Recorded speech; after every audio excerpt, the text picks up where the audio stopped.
Cricket team India spinner Ravichandran Ashwin ವಿದಾಯ ಘೋಷಿಸಿದ್ದಾರೆ. ಆಸ್ಟ್ರೇಲಿಯಾದಲ್ಲಿ ನಡೆದ ಸುದ್ದಿಗೋಷ್ಠಿಯಲ್ಲಿ ರವಿಚಂದ್ರನ್ ಈ ಘೋಷಣೆಯನ್ನ ಮಾಡಿದ್ದಾರೆ. ಈ ಮೂಲಕ ಸುಮಾರು 14 ವರ್ಷಗಳ ತಮ್ಮ ಅಂತಾರಾಷ್ಟ್ರೀಯ ಕ್ರಿಕೆಟ್ ಜೀವನಕ್ಕೆ ವಿದಾಯ ಹಾಡಿದ್ದಾರೆ. ಆದರೆ ತಾನು ಐಪಿಎಲ್ನಲ್ಲಿ ಮುಂದುವರಿಯುವುದಾಗಿ ಅಶ್ವಿನ್ ಸ್ಪಷ್ಟಪಡಿಸಿದ್ದಾರೆ.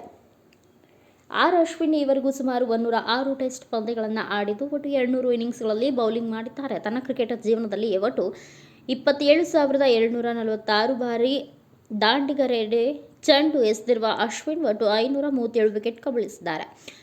ಅಶ್ವಿನ್ ಈವರೆಗೂ ಸುಮಾರು 106 ಟೆಸ್ಟ್ ಪಂದ್ಯಗಳನ್ನು ಆಡಿದ್ದು ಒಟ್ಟು 200 ಇನ್ನಿಂಗ್ಸ್ಗಳಲ್ಲಿ ಬೌಲಿಂಗ್ ಮಾಡಿದ್ದಾರೆ. ತನ್ನ ಕ್ರಿಕೆಟ್ ಜೀವನದಲ್ಲಿಯೇ ದಾಖಲೆಯನ್ನು ಸೃಷ್ಟಿಸಿದ್ದಾರೆ. 6 ಬಾರಿ ಶತಕ ಬಾರಿಸಿರುವ 14 ಬಾರಿ ಅರ್ಧ ಶತಕ ದಾಖಲಿಸಿರುವ ಅಶ್ವಿನ್ ಈವರೆಗೂ 3,503 ಟೆಸ್ಟ್ ರನ್ಗಳನ್ನು ಪೇರಿಸಿದ್ದಾರೆ.